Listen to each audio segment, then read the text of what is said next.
And we're live. And we're on our standby.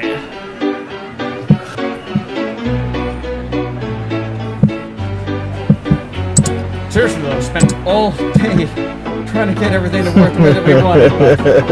You guys are just gonna have to trust me with my countdowns and everything. No worries. Oh boy. New song this week, huh? Trying out different playlists. Electro swing, no copyrights. Hi, Stuart Nilsson. How's it going?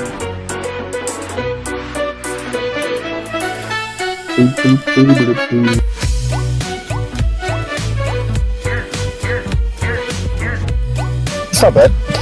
Alright.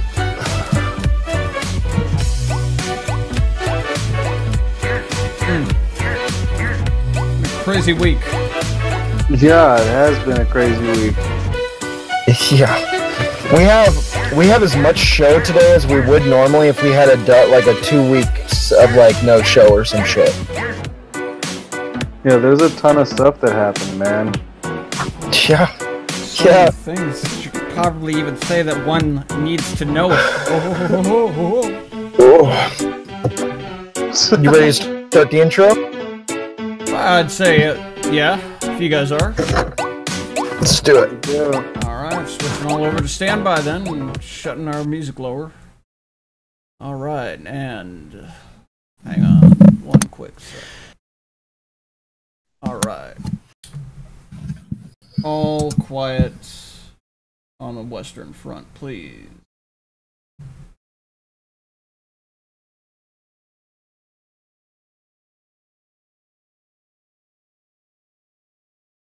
Wait, oh shit, I already fucked up. Gah! Nice. Did you break it? No, I didn't break it. It's not broken. It's not something that's broken. I got some duct tape. Duct tape and zip ties. It fixes everything, including relationships. Right? You could be like, see, check this out. You say you don't have a house. Hold on. Get some like cardboard boxes, a few sticks, some duct tape, and a few zip ties. Like, bitch, you got a place to live.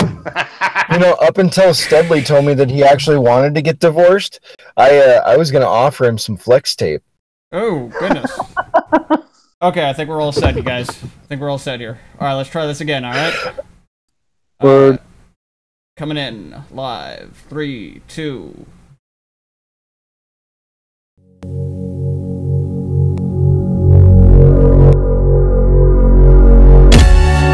Howdy again there, ladies and gentlemen. Welcome to the Need to Know podcast, episode 24, coming to you live, December the 2nd, Sunday, 2018. We got 24 of these things now? 24 of these things, Breadbox, 24 of these things. We got Solid MAGA, aka Breadbox with us. We got Political with us as well. I thought for sure we'd get tired of this after about 10 of them. Oh, no, man, we made it at least a good 14 more than that. We're a quarter of a way to 100. Almost there. Man, this has been a huge week for news. Oh my god, it's almost overwhelming. But I'll tell you this much, it was easy to find clips this morning. Yeah? Yeah, I'll tell you. Yeah! It was really easy to find clips. There's so many news stories. And a lot of them are right in our wheelhouse because of how we report. Alright, well, sounds like we got a pretty good show going for us then, eh, don't we? I'm of the opinion that we are. You know, just like normal, we're going to start in North Korea because there is actually quite a bit of news coming out of there. Let's go ahead and start with the first clip. The first ever, first since the armistice agreement was reached, South Korean train is headed into North Korea with researchers on board. Ooh, sounds nice. Let's jump straight into it then, shall we? South Korean researchers and train cars crossed the border this morning for a joint on-site survey of North Korea's railways. Seoul's unification I'm starting to really like this news service. Prepare to break ground on a project to connect its railways with North Korea by the end of this year. Oh Jung-hee with the details. 남북 공동 도사 열차 출무 신고하겠습니다. 도로탄역에서 판문역까지 7.3km 열차 안전운행에 최선을 다하겠습니다. 여러분께 인사 안전 바로. With that salute to South Korean officials, Seoul's researchers and train cars left for the joint on-site survey of North Korean railways on Friday. They're comprised of 28 inspectors and 7 train cars, with a locomotive and 6 cars carrying oil and electricity, as well as living facilities for the researchers who will basically use the trains as shelter. At the North Panmun station, South Korean train cars are linked up to a North Korean locomotive and cars. For the next 2.5 weeks, the trains will move along the western Gyeonggi line first and then the eastern Donghae line for testing purposes. It's almost like they're taking a mobile, this will be the first time in over 10 years that the two Koreas have inspected the Gyeonggi line, and the first time in history they've surveyed the Donghae line. A ceremony was held on Friday morning at South Korea's northernmost Dorasan train station to wish farewell and good luck to the researchers and train cars. South Korea's Transport and Unification Ministers expressed hope that the on-site survey will be a stepping stone to ultimately connect South Korean railways with the North. Today's ceremony will be a signal of the two Koreas' prosperity through a railway connection and provided momentum to expand the Korean peninsula's economic reach to the Eurasian continent. Here we are at that point. Kind of. The government will prepare steadily to hold a groundbreaking ceremony within this year as Ministry of Unification and closely coordinate with related countries so that the railway connection project can go ahead with support from the international community. Seoul is still confident that the two Koreas can hold the groundbreaking ceremony before the end of this year, despite many delays. But it's widely seen that the ceremony will only be a symbolic move, with Seoul saying actual construction work will proceed in accordance with progress in North Korea's denuclearization. 오정희, 아리랑 News. That was pretty good. Seems like a good idea. Seems like a good thing we got going on. I think we're progressing at a swift pace towards reunification and peace in the Korean Peninsula. Oh yeah, much faster than anything I could have They imagined. want them golden arches, bro. They want them McDonald's. That's what I'm saying, dude. Although if you're in China, it's called WickDonald's. I saw that semi-recently. I was like, what the fuck? WickDonald's. So funny. They just flip it upside down. All right, let's go ahead and watch the next one where they talk about the North Korean, South Korean peace summit. In this clip, they discuss what we might look forward to with that. U.S. Secretary of State Mike Pompeo says a second summit between North Korea and the U.S. will likely take place early in the new year. Pompeo told CNN, which aired on Saturday, that he's hoping that it'll happen soon. On denuclearization, Pompeo said the U.S. is working with partners around the world, including South Korea and Japan. However, he stressed that sanctions will remain in place and that these are global sanctions put in place by the UN Security Council. U.S. President Donald Trump, who had met President Moon Jae-in at the G20, had expressed that he too is looking forward to a second summit with North Korean leader Kim Jong-un. All right. So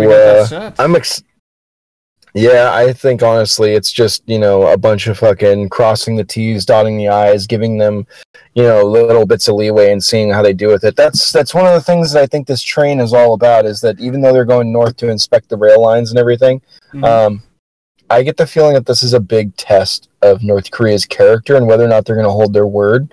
So I think a lot of these researchers that are going on that train are going into this thinking there is a chance that we might not come back. Ooh. Well then. No, hopefully not. I say that because tensions with North Korea are not entirely, moot point at this point. No, exactly. You can see an example of that in that there was a North Korean soldier that defected over the last couple of days, and I managed to get a clip from Arang News about that as well. It's a pretty short clip because we don't have a whole lot to say about it other than that he did it. And let's jump straight on into that one. A North Korean soldier has defected to South Korea, crossing the military demarcation line in the demilitarized zone. Seoul's Joint Chief of Staff says the soldier was spotted by the South's military surveillance equipment at around 8 a.m. Korea time. The soldier is in good health and the relevant authorities are investigating how and why he fled. This comes as the two Koreas are in the process of reducing tensions at the border by removing 20 frontline guard posts and landmines. There we go. So, kind of an interesting thing. The border between North Korea and South Korea is getting a little bit more permeable. So we may see more and more runs like this. But we'll see how it goes. All right, so getting us out of Korea. Since we've got a lot of stuff to cover today, we're going to kind of move at a pretty fast clip here. No pun intended, of course. But the next section we have, we're going to revisit Israel for a bit. And I know that the last time we talked about Israel was, I think they were working on a ceasefire between Hamas and the IDF. Because they had suffered some pretty bad rocket attacks, and the IDF went and destroyed a shitload of targets. So we're going to kind of switch gears from the military side to the political side. And it looks like Benjamin Netanyahu is finally getting looked at for corruption. I don't know if you guys remember earlier in the year when we started doing this shit show, but we reported on Benjamin Netanyahu's wife was getting indicted for fraud. Oh boy. So this might come back to bite him. So I've got two clips here.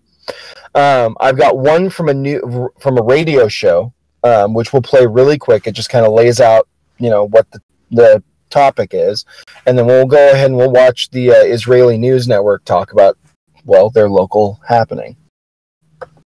Israeli prosecutors recommending that Prime Minister Benjamin Netanyahu be brought up on corruption charges. He's alleged to have taken more than $250,000 from people in exchange for help with various issues. A report from the state prosecution's tax and finance department argues there's enough evidence for an indictment right now of Netanyahu. There are other pending cases against the Prime Minister in which no recommendations have yet been made. Netanyahu has maintained his innocence while dismissing criticism as fake news and a witch hunt. I'm sure you guys could see it on there, but that was from Investor's Edge.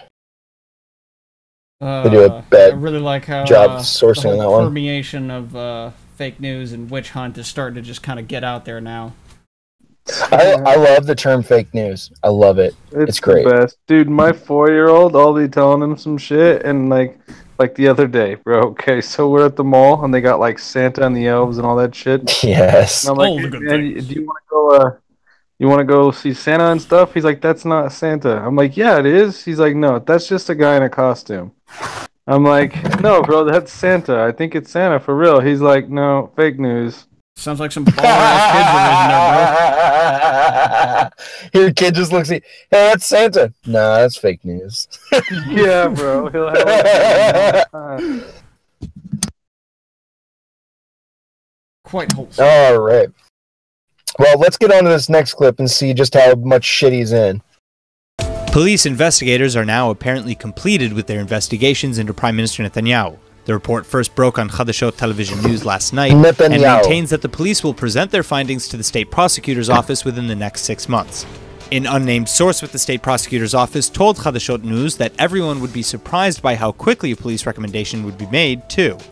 Attorney General Avichai Mandelblit would then be responsible for making a decision one way or another after receiving word from the police investigations team. The police's Lachav 433 anti-corruption unit has long been looking into the Prime Minister in connection to 3 major cases, dubbed cases 1000, 2000, and 4000, which all relate to various charges ranging from illegal quid pro quo agreements to outright graft and bribery. Police already publicly recommended indictments against Netanyahu in February over cases 1000 and 2000, but have since reopened the cases and have not updated their recommendations. Netanyahu has also been questioned a dozen times in relation to these investigations, but has continued to vociferously maintain his innocence. In addition to the aforementioned cases, though, Netanyahu has also been suspected of pushing for legislation that would protect elected officials like himself from indictment. The immunity law, as the amendment has become known, was initiated by Likud MK Miki Tzohar and would reverse the current law. Currently, to use immunity, a Knesset member would have to go through a vote in parliament. The amendment would instead grant immunity automatically and require a Knesset vote to enable an indictment. But Netanyahu has already ordered Tzohar to delay the advancement of the bill, saying he's convinced there will be no indictment anyway because there's nothing to indict over. Okay. Well, he might not be that bright. Probably not. Who knows? We'll see. Does that play out? That move kind of reminds me of when Theresa May called the snap election and then like got way fewer votes than she did originally and almost lost the PM seat. Right. Oh my god, so good. I love world leaders that are like that. I'm corrupt as shit, but I've done nothing wrong. It's not me. It's everyone else. Alright, so we've been reporting on Yemen for a long time. We've basically reported it to death. It's one of those things that, like, every time we show it, people have to take, some Xanax. Like, it's bad. So, well, speaking of, we've been talking about moving towards a resolution there in Yemen. And, this last week we saw some good news. You guys remember they had that ceasefire that was in the works? Yes. Well, yes, we do. Looks like the Senate wants to undercut our negotiations. Some senators are trying to push through a bill that will pull all of our interactions in the Yemen war. Now, I guess I should let Pompeo discuss why it's such a problem, but Mike Pompeo weighs in on it. I think everyone should listen to what he says. Madison and myself just had the opportunity to brief all the senators who wanted to hear from us. We talked about U.S. policy in Yemen and U.S. policy with respect to the Kingdom of Saudi Arabia. We also, obviously, spoke about the heinous murder of Jamal Khashoggi. And we made clear that they're considering debating a resolution on the Senate floor, which we think is just poorly timed. We are on the cusp of allowing the U.S. envoy Martin Griffiths to, in December, gather the parties together and hopefully get a ceasefire in Yemen, something that we have diplomatically been striving for months, and we think we're right on the cusp of that. And so it is the view of the administration, Secretary Mattis and myself, that passing a resolution at this point undermines that. It would encourage the Houthis, it would encourage the Iranians, it would undermine the fragile agreement for everyone to go to Sweden and have this discussion. So we hope that they'll consider that, be thoughtful in how they proceed, and we're happy to give them further information if they should so choose. Ooh, boy. Yeah. So he just kind of lays it out there. He's like, hey, look, you guys are undercutting our negotiations. We don't have a big stick to convince everyone that it's a good idea to come to the table with if you take our stick away. Yeah. Come on, guys. What are you thinking? Yeah. So basically, basically, it's another example of the best intentions having the worst of consequences. Again, really, that's what we're kind of looking at here. Unfortunately, that's the way reality kind of is working lately. I've got a quick snippet from Euronews about the Senate move. We'll go ahead and watch that, and then I found this really great interview that was done on Fox News with SecDef Mattis. We're going to watch just the beginning of it because he has some really good insights on what's going on. Well, we'll get to that when we get to it.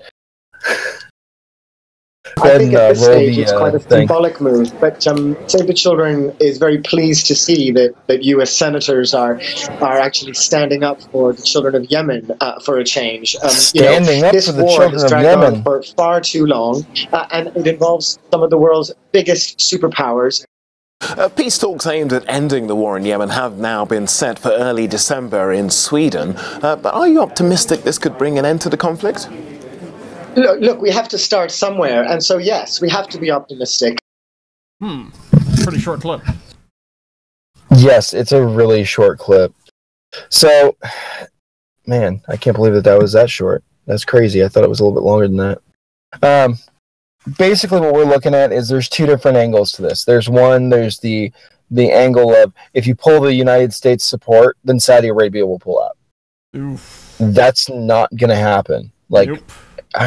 We've discussed this on this channel multiple times now. When you look at all the news coming in, when you look at what's actually being done on the ground, Saudi Arabia is occupying Yemen. Yeah, they are. And that's not in our best interest. We don't want them to occupy Yemen. Nobody really wants them to occupy Yemen. Nobody wants the problem with the problem with that is that if there's no one bigger around to tell them to stop, they aren't going to stop. All this political capital that we're building off of the Jamal Khashoggi case, they're just trying to get rid of that so that we can't say, hey, we're going to use it to get out of the war. They're trying to shut that down so that they can get on Trump and say, hey, stop selling arms to Saudi Arabia because they're killing people in Yemen. Just like we've been saying for how many shows now? A long time. It's amazing how people would rather be political than help their fellow man. Exactly. Like it's very irritating. And I mean, when it all comes down to it, the motivation is how can we split up the relationship between Trump and MBS? Yep. You can't. You just can't. They just can't. God, I hope not. Okay, so like I said, we're going to go take a look at SecDef Mattis's interview. The portion of the interview that I really wanted to talk about, it's a similar situation to what's going on in Saudi Arabia and Yemen, but a little different. This has to deal with Russian, aggression, but okay. Over the course of the week, I don't know if we reported on, I think we reported a little bit on this last week, the Ukrainian ships that were seized by the Russian Navy. Mm-hmm. And we talked a little bit about how the area that they entered was completely controlled by the Russian Navy, and they could, in fact, destroy those ships within minutes or seconds if they so chose. Yep. Okay. So going from that point of view, we already know that, Russia is definitely an aggressor, but Ukraine is not being aggressive either. So with all that in mind, that whole situation and everything, let's go ahead and see what Mattis has to say. We're probably going to watch about the first 5 minutes of this because he has a really good answer for these first questions. With the passing of President Bush, the country lost the last Cold War president. What President Reagan and then President Bush did to fight communism around the world really changed the trajectory of the world. Now, as you mentioned in your opening remarks, Russia is again aggressive under Vladimir Putin, most recently in Ukraine, firing on those ships and capturing those sailors. Unless I'm mistaken, you didn't move U.S. assets after that happened. What can the U.S. do to deter Russia's behavior in this environment? Well, this is a very complex situation because Mr. Putin is clearly a slow learner. He is not recognizing that what he is doing is actually creating the animosity against his people. He's not acting in the best interest of the Russian people, and he is actually causing NATO to rearm and to strengthen the democracy's stance, the unified stance of all the democracies with what together. Russia's doing. We're joined here today by several members of the NATO alliance, including the Minister of Defense of Lithuania. He and I were in the forests of his country last year alongside troops from a number of NATO nations, and what we are seeing Putin do with his ripping up of international agreements, violating in the Kursk Strait this last week, a joint statement agreement between Ukraine and Russia. We are seeing that we're dealing with someone that we simply cannot trust. Has the relationship worsened since you've been Defense Secretary? There is no doubt the relationship has worsened. He tried again to muck around in our elections this last month, and we are seeing a continued effort along those lines. So Russia doesn't speak with one voice. We find that Russia, on the surface, tries to make certain very deceitful statements stick. They don't stick. Their actions speak louder than words, and it has worsened the relationship. I want to bounce around the world, but following up on this, you said they tried again to... So that gives us kind of an idea of what's going on here. So Good idea. Well, first off, let's look at, Russia taking over Crimea. Crimea was mostly Russian. The Russians, used to own that peninsula. They went and did guerrilla warfare. They took it with ease because they had a corrupt president in office, still do, and they were able to pay the previous one off. So the way I look at this is that, it seems to me like Putin is going all out economic warfare. I mean, he captured a major port. It's a massive trading port, the Crimean Peninsula. It's the only trading port for the Black Sea. Then on top of that, this guy is making NATO arm up. And that costs money, man. So you've got all these fucking countries spending money on military hardware they're probably never going to fucking use. Way too much. Way too much. I'm just saying, he's trying to bleed us a little bit. I don't blame him. I mean, you can't... Hey, man, don't hate counts. The player, hate the game. Every drop counts. Don't hate the player. Absolutely. Okay, so if you guys want to watch the rest of that, it's in our show notes. If you go to the YouTube channel, it's in Need to Know number 24, the playlist labeled Need to Know 24. It's a 27-minute long clip. We are not going to play the whole thing here because I will fall asleep. I love Jim Mattis, but I will fall the fuck asleep. Right. I think I actually fell asleep watching that original. I'll cue it up for later tonight because I'm going to need some help then. I was looking around for some other news about Ukraine because I heard about a story that was going on there. I couldn't find any clips, and then all of a sudden this one came across my feed. So we've got this BBC News clip talking about how the Ukraine, they're stepping up their defenses. They just had a vote. They just went to martial law. And now Ukrainians are issuing a travel ban, so to speak. Their own travel ban. Whoa. Well, weird, huh? Yeah, kind of mirrorish, if I would say. Let's go ahead and play the clip.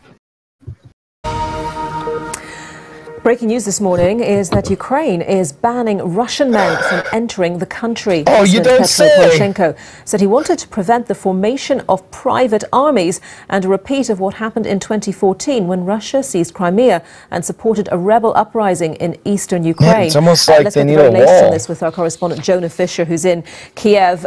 Jonah, hello to you. So President Poroshenko, this concern that he has about the formation of private armies, how real is that concern? Fair. Well, as you mentioned there, President Poroshenko referred back to what had happened in 2014 when the so-called Little Green Men were involved in the seizure of Crimea, and then Russia-backed rebel groups in eastern Ukraine. So what he is saying in this move, which will affect Russian men aged between 16 and 60 who want to enter Ukraine, he is saying that move is being taken, as you said, to stop the formation of private armies, effectively to stop a repeat of what happened 4.5 years ago when Russia effectively managed to start this war in eastern Ukraine by arming and equipping rebel groups and to take Crimea effectively by sending in its own soldiers without uniforms and effectively take over Crimea. Does it amount to a ban on men aged between 16 and 60? Because I read something a little earlier saying that Russian men could still enter if it was for humanitarian reasons. Yeah, we only heard about this about an hour or so ago, and it came as something of a surprise, so the details will still have to be worked out and be made clear. But certainly in the statement that's come from the President's office, not a mention of those humanitarian reasons. There had been some comment that perhaps if someone had to come across the border for a funeral, that might be allowed. But it is a move that will affect a lot of people, particularly in the eastern part of Ukraine, where lots of people live on one side of the border and may cross fairly regularly. People who have families on the other side of the border. With Christmas coming up, obviously this would be a time when families might be thinking about coming together. That will no longer be possible inside Ukraine if people want to cross from Russia into Ukraine. So it's a move that could have pretty serious implications. It is also a move that sends a message, both internationally and here domestically, that the president believes that this is a very serious situation that Ukraine is in. And what he's been talking about almost without break this week is that he believes, and he has information, that Russia is preparing for a war, a possible invasion of Ukraine, and that this country needs to get ready. And what initial reaction have you heard to this, Jonah, especially, of course, from Moscow? Well, from what I've been seeing from Moscow, it seems like there will not be reciprocal measures. That was, of course, one possibility, that they would immediately prevent Ukrainians traveling to Russia. From what we've seen this morning, that won't be happening. Russia is again repeating what it's been saying throughout this week. Because they're not afraid of having Ukrainian citizens. This talk of invasion, the talk from President Poroshenko that this is all a precursor to war. Well, that is not about Ukrainian-Russian relations. That is much more to do with the domestic political situation here in Ukraine. The president has an election coming up in 4 months' time. He's doing very badly in the opinion polls. And the line from Russia is that this is all a political ploy on President Poroshenko's part, talking up the possibility of war with Russia to try and improve his own pretty dismal standings in opinion polls here. Okay, Jonah, thank you for that update. Jonah Fisher. Damn, man. Oh, yeah. We're talking about it. They brought it up. No, you're not muted. Nope. No, I thought maybe I forgot to fucking unmute myself again. Oh, man. So, yeah, fucking Ukraine basically not strong enough to defend themselves, didn't try to get any military allies, didn't try to join NATO until after they got invaded by Russia. Man, you know, I'm one of those people that believes that being weak is a sin. And if you're a government and your number one responsibility is to protect your people and you're too weak to do it, then if the people don't rise up and get you out of power, they deserve everything that's coming to them. Somebody else will. That's exactly it. It's, you know, the fact of life, the fact of history is that conquest is a right. And you can choose to take it if you're strong enough. All right, so last week. Just don't violate the NAP. Last week. Yay. G20. G20. Okay? Now, normally, when it comes to G20, I would cover G20 first, but with running with show tradition, we're going to cover China first. All right. Then we'll cover Europe. So let's go over to China here. Apparently, Trump got invited to a dinner with Xi Jinping, and well, I don't think anybody expected this outcome. Let's see what happened. U.S. President Donald Trump has a tendency to steal the spotlight at foreign summits, often Shinzo. For the wrong reasons. But this time, his decision to cancel a planned press conference on Saturday before he left the G20 like, oh my God, I love you. kept the focus on his economic goals. Oh, good friend. He's a wonderful man. That decision came following the death of former U.S. President George H.W. Bush, who passed away in his Houston home during the summit. No, I think we were going to have a very big press conference, and out of respect for President Bush, we've canceled it here, and we'll have it back in Washington at some time in the near future. Probably from Laura Bush's But the cancellation also allowed Trump to avoid uncomfortable questions about disparaging remarks he'd made, particularly on the 2016 campaign trail, about the Bush family. Trump had been eager to tout his perceived success at the summit, including the signing of a new North American free trade agreement, a campaign promise. Reaching a trade agreement between the world's two largest economies, the United States and China, also looks hopeful. Promises made, promises kept. Ending up getting something that will be good for China and good for the United States. After a working dinner meeting between Trump and Chinese President Xi, the two sides agreed to keep talking to end their escalating trade war. There was also a promise by the United States to halt a planned hike of tariffs on Chinese goods. Russian President Vladimir Putin had also hoped for a sit-down meeting with Trump, but got just a brief conversation on the sidelines of a cultural event. But unlike last year, when Trump left the G20 in Germany, refusing to sign the communique after objecting to language on climate change, this time he was able to keep his distance from the other world leaders by forcing into the document his reasons for withdrawing from what the White House calls the job-killing Paris Climate Accord. The White House is calling the outcome of the G20 summit a resounding success. He is Noting not wrong, for the first time ever, Nope. the leaders acknowledged the shortcomings of the World Trade Organization and its need for reform. Kimberly Helkett, Al Jazeera, Buenos Aires. Man. Oh boy. Well, hey, good things came out of that. So it looks like we're gonna have. Yeah, you know, it's they kind of beat around the bush a little bit, but basically what wound up coming out of this is that we're getting a 90-day trade ceasefire. Perfect. So what they mean by that is that there's going to be no more tariffs. There's going to be no additional taxes placed. We're going to go with what we've got right now, and they're going to take the next 90 days to negotiate to see if they can make a deal. Let's hope that something comes of it. Oh, I think the Chinese are bleeding bad right now. Every drop counts. So we got basically no information out of this G20. I went looking around. There wasn't really much going on. Basically, I think we're not going to hear much about it until the president's press conference, and that's been delayed. So whenever he feels like doing that, I'm sure it won't be till after Wednesday because that's when they're flying the flag half-mast. But I'll keep an eye out and pull a video for when it comes down. What I did think was maybe a fun video to watch is I found a 40-minute clip labeled G20 leaders pose for family photo, and it's pretty funny. All right, all 40 minutes. Let's jump straight in. No, 40 seconds, my friend. Sorry, I screwed up that. Here we go. Roll it.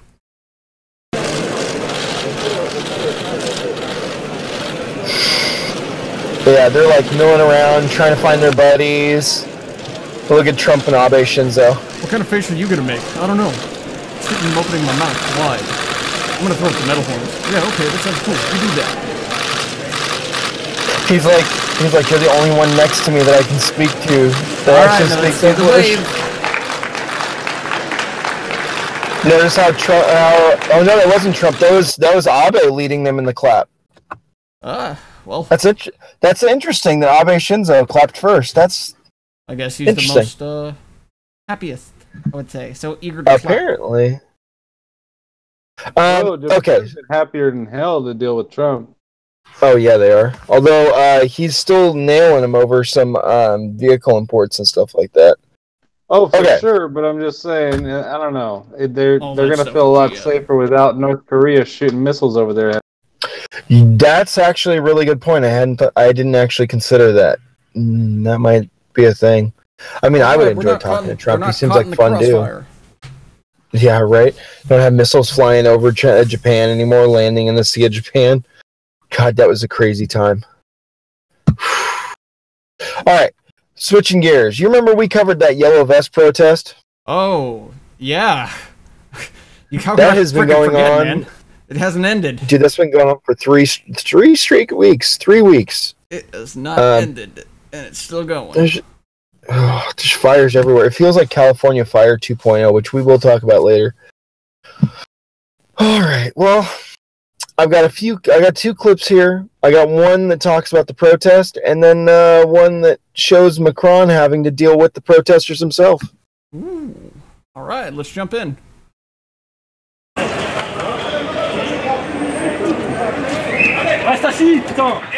So I picked this clip because it shows a lot of what's going on the ground pretty well, and these are all pretty typical scenes for what's going on in France right now. I believe these were taken in Paris, but I'm not 100% sure. Yeah, dude, I mean, when I was looking at this, some of these scenes look almost kind of like some of the war zones that we've watched. Yeah, I'm definitely getting that vibe, except for maybe that there. Right? Like the yellow vests kind of make it a little bit more tame.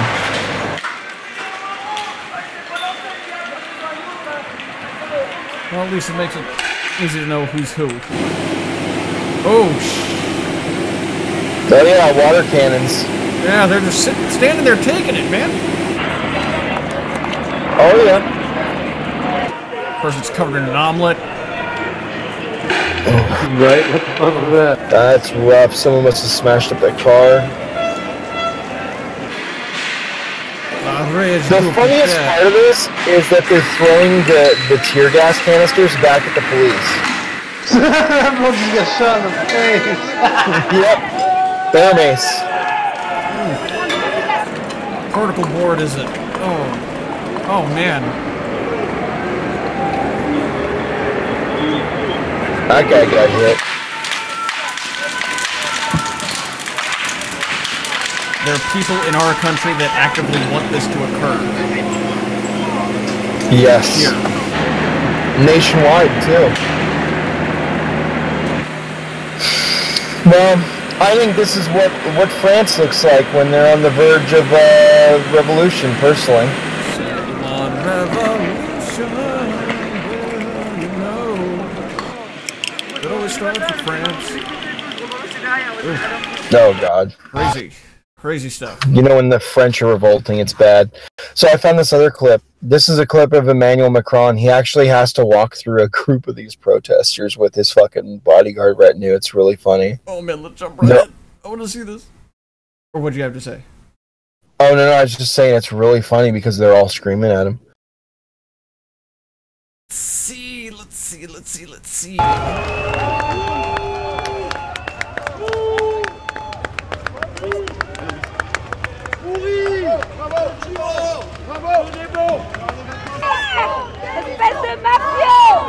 Man, if only I could understand what they were saying.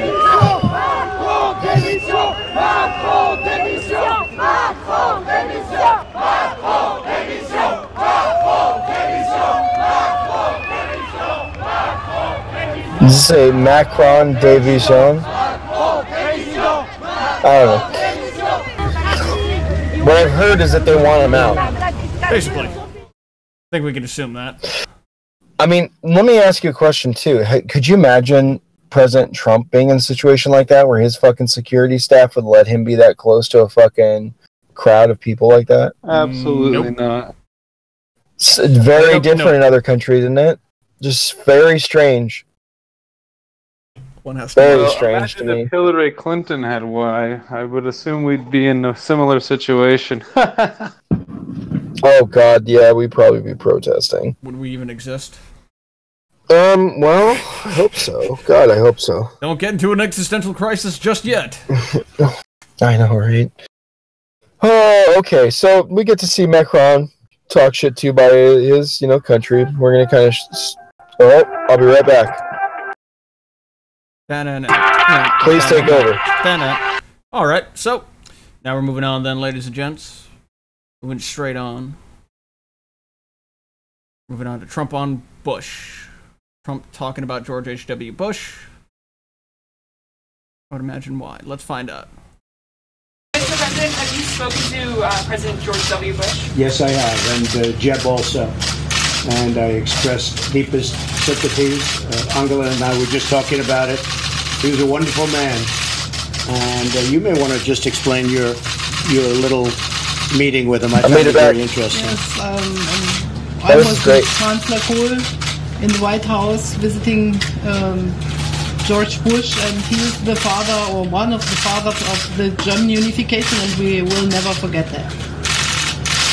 I found that very interesting. So we extended our best wishes, and he was a very fine man. I met him on numerous occasions. He was just a high-quality man who truly loved his family. One thing that came through loud and clear, he was very proud of his family and very much loved his family. So he was a terrific guy, and he'll be missed, and he led a full life and a very exemplary life, too, I will say.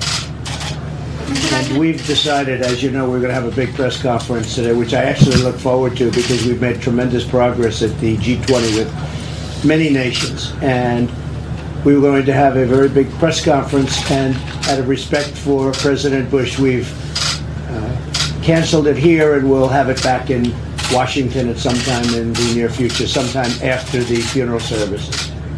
Okay? Do you regret any of your comments? Yo, President Bush was a lefty. Thank you very much, everybody. Thank you. Thank you very much.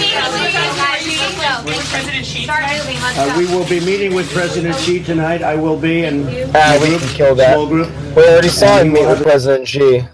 Oh yeah. So, first off, I had no idea that George H.W. Bush was a lefty. I actually didn't know that.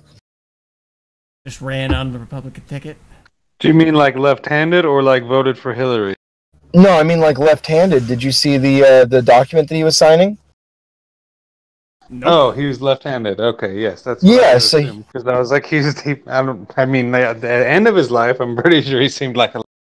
Oh yeah, he was full support of Hillary at the end of his life, but that's because he was a CIA guy. But yeah, he signed with his left and shook with his right. It was kind of funny. All right, so moving right on down the line.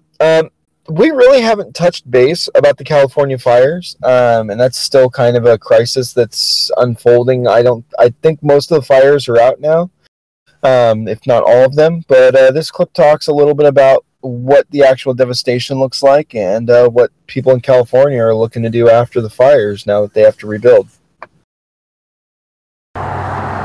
Paradise, once home to more than 26,000, looks today like a war zone.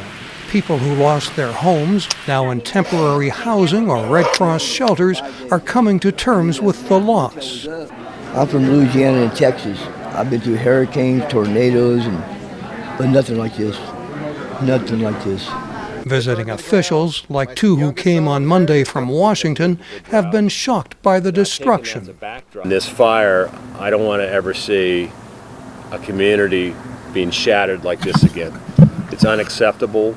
Those who lost their homes and some who lost loved ones have been working through their grief. Many are making progress. The dialogue shifted from talking about themselves as victims to now they're talking about themselves as survivors. So that is a very important shift, I believe, in that healing process. There's been an outpouring of help, donated clothes for the displaced, and pet food for the dogs and cats of shelter residents. This forest ranger did not lose his home, but many colleagues did. His son's high school was destroyed, and his neighbors are weighing their options. You know, they're from the community, they lived here a lot of years, their home and heart's here. What do they do next? And they're not sure yet. I think in the next few weeks it'll tell, but I think the people with hearts here will stay here. Others say they'll move to safer communities. Rebuilding won't be easy, as people are learning at an assistance center. An evacuee says it has to be done right. Places where the forestry department actually does their job. In California somewhere. Yep. It's going to happen in Oregon somewhere. I knew I should have bought that These mountain bell. communities have to be revamped. With more brush clearance, fire-resistant I'm worried about it happening up and here, better honestly. preparation for disasters. Mike O'Sullivan, VOA News, Chico, California. Hopefully not. Hopefully. The forestry service is really bad up here. They don't do everything they're supposed to do. And man, I live in basically a temperate jungle. Oh goodness. So we're pretty much done with the California fires. Everybody's looking to recover. And I should mention what puts this in a really stark contrast is that when I was looking for clips on the California fire, most of the clips had a title that was something along the lines of California town erased by fire. Erased. Yeah. Ugh. So it's just kind of it's a lot of damage if you're calling an entire town erased. There's gonna be a lot of road maps that are gonna need to be updated. Yeah, no joke. So I got really excited on the 30th because that's the day that they certified the election results in my state. Ooh. And that was also the day that we found out about the results of the Mississippi state election. And I've got a clip about that right here. Ironically enough, not a U.S. news clip. This one's from France 24 about the U.S. election. We had to go to France for this? I was just curious to see what they had to say, to be quite frank. Well, let's find out. I thought maybe it might be neat looking at U.S. news reported from outside the U.S. Especially while they're in the midst of a revolution. Yeah, right. All right, let's see it. President Donald Trump flew into Mississippi for 2 rallies to back the last Republican running for the Senate, Cindy Hyde-Smith. With her in office, Republicans would widen their Senate majority to 53 seats against 47 for the Democrats. You got to go out tomorrow, vote. We need her. We need her badly. Hyde-Smith's campaign has been marred by controversy with a series of offensive comments. She started by tweeting this picture of herself wearing a Confederate hat, with comments praising the Confederacy, the Union of Southern States that wanted to keep slavery. The Republican then joked about lynching. In a video, she's seen praising a supporter by saying,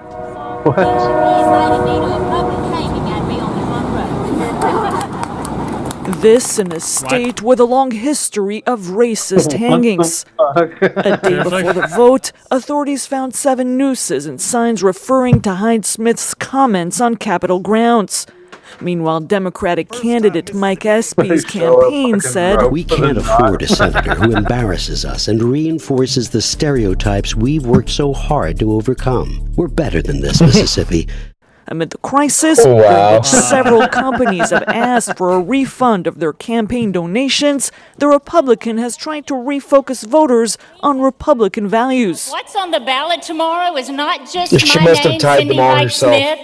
It is your conservative values. Both she and Trump have said Democrat Espy, a former congressman and agriculture secretary, will only serve the Democratic Party, which has not won a single election to the Senate in Mississippi since 1982. Crazy morph. Ugh. Freaky there, man. I mean, oh, goodness. Yeah, I'm excited for it. 53 to 47, my dude. 53 to 47. Seems to be working out like that, doesn't it? It does. I'm kind of excited for it. So I don't know if you guys are aware, but Mitch McConnell is no longer the House Majority Leader, or rather, the Senate Majority Leader. So the Senate Majority Whip is this new guy, Senator Thune, and I figured we might want to get to know our party leaders here in the Senate and the House, and so we've got a clip about him. And then we've got a clip about Nancy Pelosi. All right. So let's meet our new Senate Majority Leader. He has taken a more prominent role in the U.S. Senate, but newly elected Majority Whip John Thune says his focus remains on the people of South Dakota. As the whip, Thune will be tasked with ensuring party discipline in the legislature. With this election, Thune is the highest-ranking Republican senator from South Dakota in the state's history. Our Kellyanne Washington, D.C. Bureau spoke one-on-one with Thune. Brady Mallory shows you Thune's thoughts on his new job. Thank you, Leader. And it's a great honor to be able to have the opportunity to continue to serve our conference in this position. Senator John Thune now holds a position known as the second highest ranking Republican in the U.S. Senate, behind Majority Leader Mitch McConnell. You obviously have to persuade and convince people that you're the right person for the job, like you do in any job interview. South Dakota's senior senator has been in office for almost 14 years. Thune says over time, he's kept his eye on leadership roles. The one thing about being the whip is you kind of get to see all the issues come through and work with the leader and trying to help schedule that and make sure again that that would be a fun job, to be honest. Legislation across the floor in the Senate. Thune serves on the Senate Finance Committee and, until now, has chaired the Commerce, Science, and Transportation Committee. He says he'll remain focused on tax, trade, technology, and infrastructure. And those are issues that are really important to South Dakota. And I've used every position that I've held here in the Senate, I think, in a way that really advances the interests of the people of South Dakota. Brady Mallory, Kelloland News. Thanks, Brady. Yeah, Brady. Thank you. So that's our new guy. He's going to be basically driving the votes in the Senate, and hopefully he can keep all them bastards in line. The new majority. I don't know why. I don't know why I thought that he was going to replace Mitch McConnell. I swear that I read that somewhere, and that I'm just retarded. It's cool, maybe man. I'm just retarded. It happens. Oh well. We all get that way. I can't be right about everything, boss, or my girlfriend would leave me. No, it's okay, man. It's okay. All right, so let's take a look at this Fox News clip. It looks like Nancy Pelosi was formally nominated as a candidate for House Speaker finally, as if anybody thought that would be a surprise. You mean after all that hubbub about, wanting somebody new who's like fresh blood and all that crap? I just really want her in front of the camera as much as possible. We're going to have, 2019 is going to be the year of Nancy Pelosi gaffes.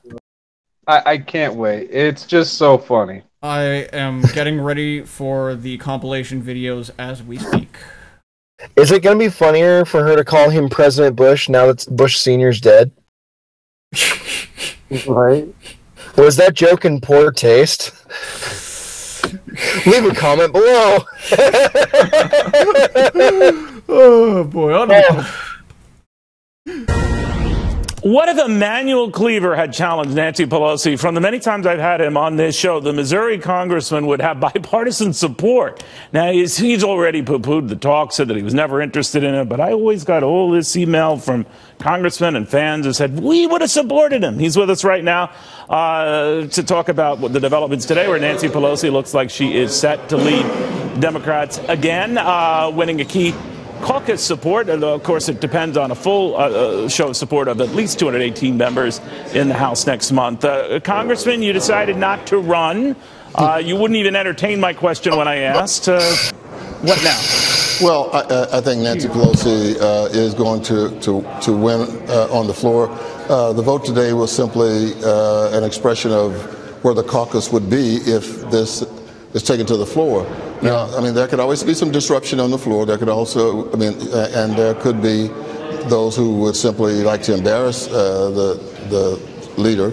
But, barring that, I think she's going to be elected. Many of the people realize that if you have no opponent, you're automatically going to win. What happened with that? I thought at least a dozen Democrats elected. Does he have more, a reverse Hitler stash, like a Fu Manchu? I don't think so. Well, it kind of looks like it just won't grow the main in that thing area. was that it's easy to talk about what you don't want. There was, much easier to do that than to stand up and say, "I'm putting myself in line to oppose Nancy Pelosi." Nobody did it. And the people who continued to talk with me, and most of them were friends, and I said, you can't beat somebody with nobody. You got to have an opponent.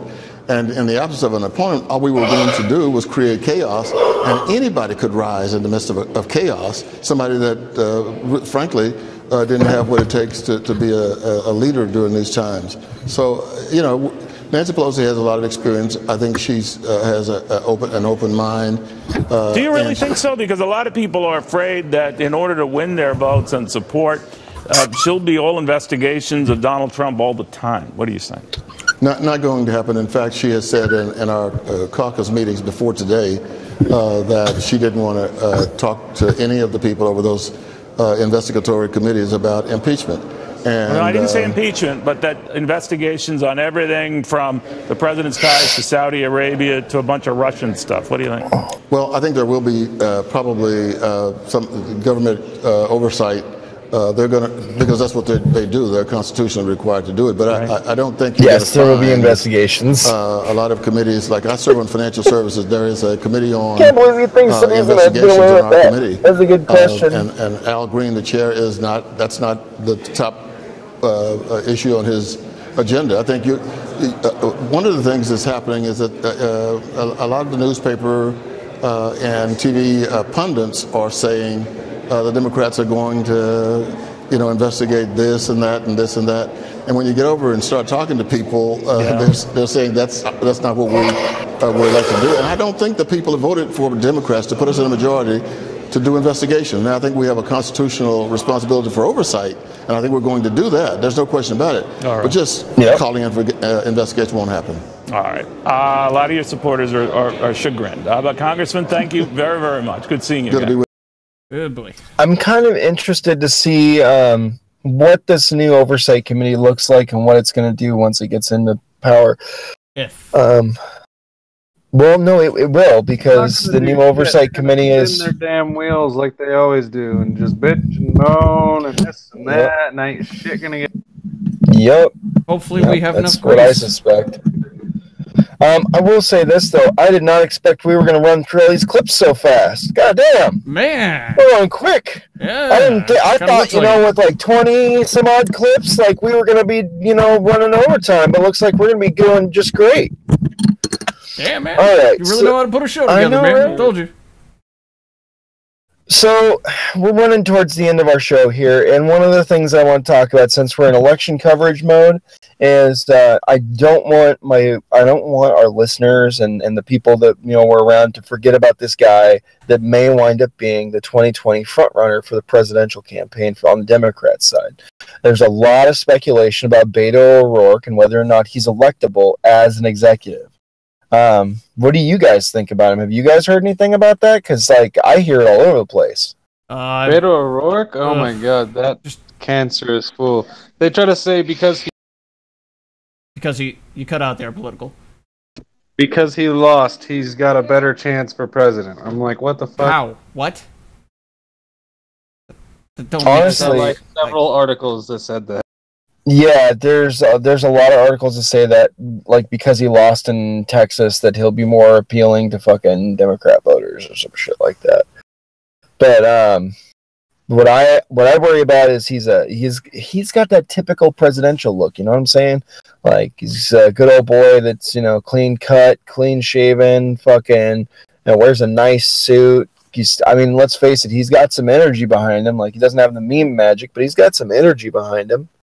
And he's young, dude. He's a young guy. So, he could fucking last there in the office for quite a while. And people take that shit into consideration. So I think we should watch this clip, kind of learn who this guy is a little bit, and then keep an eye out for him over the next couple of years. We'll see if he actually winds up being a front runner. Never know. Keep him there in the back of our minds. Let's find out about him. One of us. Texas Representative Beto O'Rourke lost the Senate race to incumbent Senator Ted Cruz by just 2.5% of the vote. More than 4 million Texans voted for him, and that's led to widespread speculation about his future. O'Rourke said multiple times during his campaign he would not seek the presidency in 2020. Yet at his first town hall meeting since the elections, he changed his answer and said he's not ruling anything out. I'm really focused on my family right now, focused on finishing I guess out there's only this one job politician strong that does in promises the next, kept. 4 weeks that I have left on my term, and then after that, we'll see what comes. So it's not out of the question. Yeah, I don't think we're ruling anything out. Does he look like John Kerry to you? Really he looks like somebody who would focusing on our family. Come to my job asking for help. More than 100 people But filled then the would ask downtown for El by Paso somebody else. Community Foundation room to And hear still get the O'Rourke same speak answer. about his goals before his term That's ends. funny. He addressed immigration He looks issues, like including the somebody migrant who's gonna steal caravan, your children detained in 401k. Tornillo's tent city, and President Trump's demands to Congress to fund a border wall. In response to Border Patrol agents using tear gas to stop hundreds of migrants from rushing the border at the San Isidro port of entry in Spicy air. Tijuana, O'Rourke says immigration Spicy. officials need to increase their capacity at ports of entry to process asylum seekers. They're just trying to make them feel more at home with the Increase our spicy air. capacity at ports of entry to allow asylum seekers to lawfully petition for asylum, which is all that they are trying to do. When you're only processing between 40 to 100 applications with more than 5,000 people waiting for over 10 days in squalid conditions, you're going to produce the kind of desperation that we saw yesterday. This country has the capacity to almost follow like it our international wasn't, obligations on and purpose. our own laws, which they we are produce the so fucking far problems, refusing not us. to do. Additionally, O'Rourke You says his guys weren't priorities ready for until all his these term ends in fucking January migrants. What the include fuck is veterans wrong with issues you? and avoiding a federal Yeah, come on, government shutdown. bureaucrats. Make sure that we Pick it up. focus on access to the VA, the ability to go to college on your post 9/11 GI Bill benefit, addressing issues of veterans homelessness. It remains a top priority for me. I want to make sure that we use our position as one of the largest binational communities in the world to lead on bilateral U.S.-Mexico issues, on immigration, on border security. I want to make sure that we have funding for the government and that we meet our responsibilities to deliver on our commitments to one another, and that we don't allow partisanship or anything else to get in the way of delivering for one another. During his grassroots campaign, O'Rourke visited all 254 Texas counties and raised more than $70 million, an all-time record. O'Rourke remains a crowd favorite among Democrats who want him to run for the White House. Among them are author and former police officer Ron Stallworth, whose memoir Black Klansman was recently made into a movie by director Spike Lee. Wearing a Beto for Senate t-shirt, Stallworth attended the Q&A to ask O'Rourke about the economic impact of General Motors' recent decision to lay off 14,000 workers and Russia's seizure of Ukrainian ships. Stallworth says he doesn't expect much from O'Rourke during the remainder of his lame duck term and is ready to support him in a bid for president. I will do everything I possibly can to get him elected, and I'm hoping he runs for president. And if not, I hope somebody puts him on as their vice presidential candidate. We need people like Beto O'Rourke in this country. Vice President. He's refreshing. He's the real probably deal. Where we'll see him. He is not a phony, and he is truly concerned about the needs of the people of his constituency. Unlike what we have in the White House today. You think he's going to be a Hillary 2020 runner? And he will have all the support that I can possibly give him when that time comes. Representative-elect Veronica Escobar, a former El Paso County commissioner and judge, will take over O'Rourke's 16th congressional district seat. Yo, his Escobar neck is says really while long. she's very excited and grateful Dude, to his represent neck is El really Paso, long. O'Rourke's departure is He's a bittersweet giraffe for for her. me. Yo, He look, was his a neck is fantastic long as member of fuck. Congress. I had hoped he would be our senator, and so I'm still heartbroken about the loss and heartbroken that he will not be our U.S. senator, but I have faith that there's something bigger and better on the horizon for him. He's just I swear he could choke himself with his own neck. Servant, too devoted and genuine and honest and hardworking. We can't lose him as a public servant for this country, and I have faith that something good will come up. And if the continued encouragement of crowds like this are any indication, Escobar's prediction might be a good bet. For KRWG Public Media, I'm Michael Hernandez. Thanks, Michael. Hey, Michael. Well then, so that is a possible front runner. And possible front runner. That is provided that HRC doesn't run for a third frickin' time. that dude needs to get a higher collar. Seriously, like that neck is too long for that. You need a higher collar, my dude. It says that neck. That is a neck. It's a long neck you got there. Alright. So it's kind of nice that they talked about the border because our next clip is actually an interview with the mayor from Tijuana. You guys remember that guy that was wearing the Make Tijuana Great Again hat? I recall that, and I recall you bringing it up earlier. Fox News did an interview with the gentleman. All right. Let's check it out. Yep. The mayor of Tijuana sitting down for an exclusive interview with Fox News. He says he has never seen anything like it when it comes to the caravan. And right now, pouring rain creating crisis conditions for that migrant caravan. They are camping out in his city, and he's not happy about it. Griff Jenkins is embedded with the caravan down in Mexico. He joins us live from Tijuana with more from his one-on-one interview. Griff?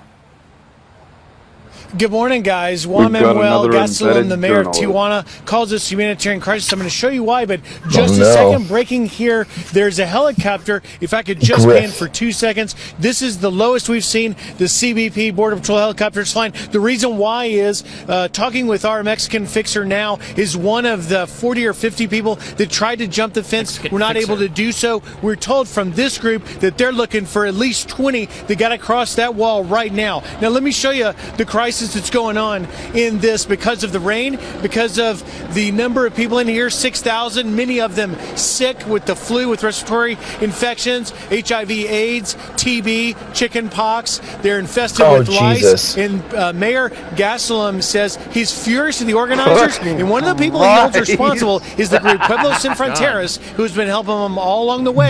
He thinks the leader should be arrested. Bring your kids, bring your wife, it'll be cool.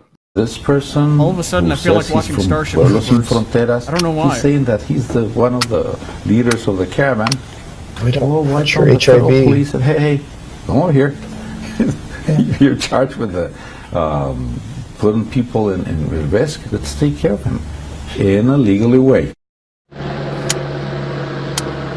And circling literally just above us now, we're going to get out and see if we can find the ones that tried to cross this wall. But at the end of the day, Mayor Gastelum says ultimately he blames also the president of Honduras for letting them come in the first place. And he has a message for the incoming president of Mexico. Listen. What am I supposed to do?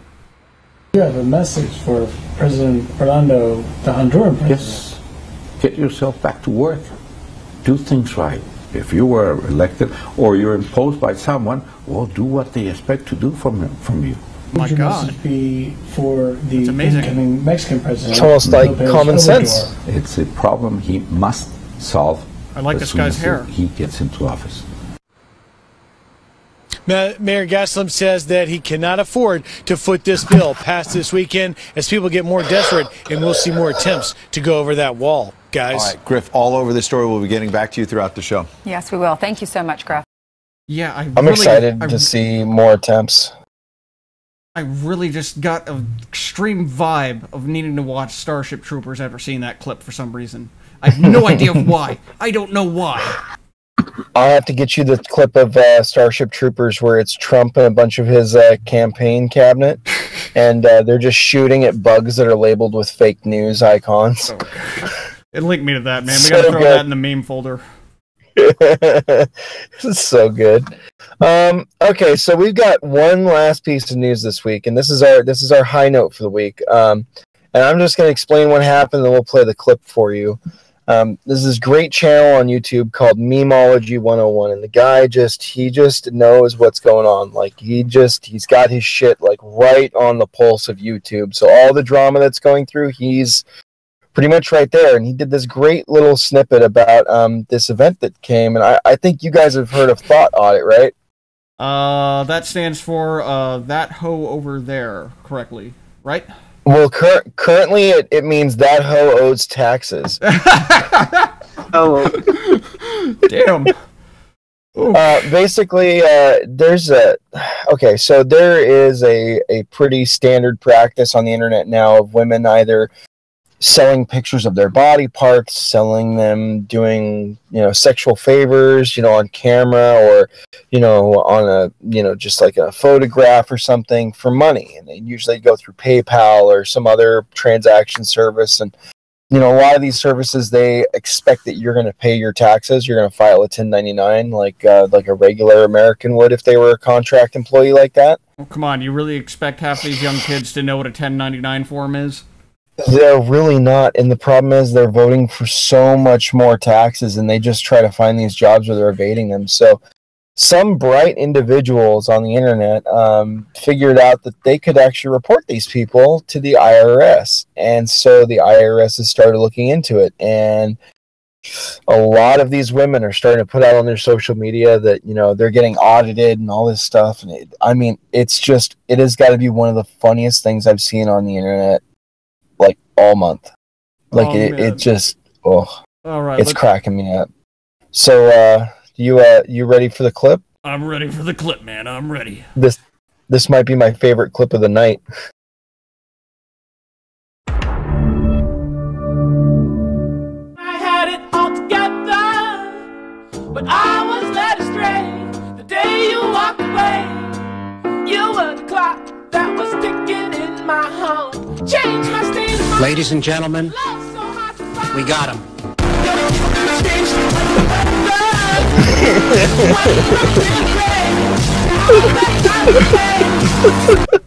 Oh my goodness. Oh my gosh. I thought you'd enjoy that. Oh gosh. Real news though. Real news. Real news. Meme the fuck out of that. Oh boy. Oh man, I really thought this show was going to go for much longer. But nope, we cut in right under right at our perfect level. You got it right there, man. Right under an hour. I try. Good job. Good job. Oh, since we're at the end of the show, I just wanted to take a moment and say thank you, Political. You might have saved my life this week. I've been having struggling problems with breathing all month, and especially this last week, I started to have some pretty bad panic attacks about it. I would not have thought to go get something over the counter for it and didn't even realize that there was anything for it. So I picked up some ephedrine, feeling a lot better, and I wanted to just say I could kiss you right now for telling me to go get that shit. I know, So bro, thank you. dude. I've had days where I was just like, I couldn't breathe for shit. I'm like, oh, I'm dying. What the? Everybody was trying to get my attention yesterday. I couldn't get on the Discord because I couldn't hold a conversation without like having to catch my breath. It was the worst. Glad to hear you're feeling better, man. That shit's the worst, dude. Oh, well, you know, at least we're going into this new week on a high note. I feel feels like it's a good week. It's gonna be a good week. So, you guys got anything for us before we take her out? Oh, we got a new Discord. And shoot her server. behind the shed. We got a new Discord. Oh server. yeah. I almost forgot about that. Did you change the link on the graphic? Yes, indeed, I did. All right, so you guys know, for those of you that are actually watching, we're starting a new Discord server for the Need to Know podcast. We're trying to make sure that we separate out all of our stuff. So Need to Know needs to be on one server. Our Q research stuff that we do for the QAnon happening is going to be completely separated out. There's been way too many people that are trying to make money off the back of that thing. And honestly, if we go to fucking donations for our podcast at some point, or we want to go do another show, we can't have those things coincide. Like, we cannot make our money off the back of that. That's not our work. That's somebody else's work. Yep. That's a huge community of people, and it just wouldn't be right. So we're starting this new server. We're building it out. If you got any suggestions about how you want, a news server to be, let us know. You can find the link in our video. Yep, and we'll throw it out there on Twitter maybe a little bit later once we get all that stuff working and everything. I think it's time for us. We will have it. We will have it up by next show. I will have it complete. Feel free to jump in whenever you want, though. But all right. So, anybody got anything else? Any new business? Any old business? No. Buy vodka. Alrighty then. I prefer gin. Alrighty then. I believe that it's time for us to go ahead and we're gonna. What are we gonna do, boss? I don't know. I'm trying to get this thing to work. It's not working. Hooray. We're gonna kill our outro music. That's what we're gonna do.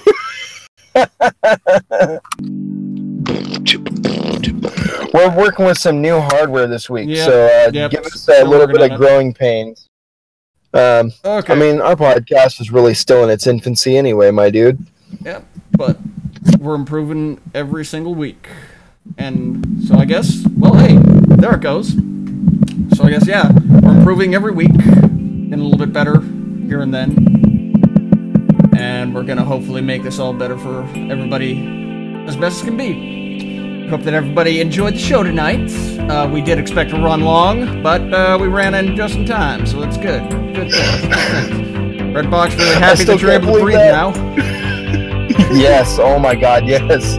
Really happy you're able to breathe. Political, thanks for joining us, of course, as always.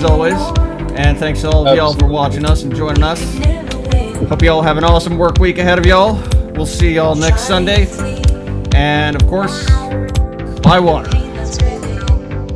Yep.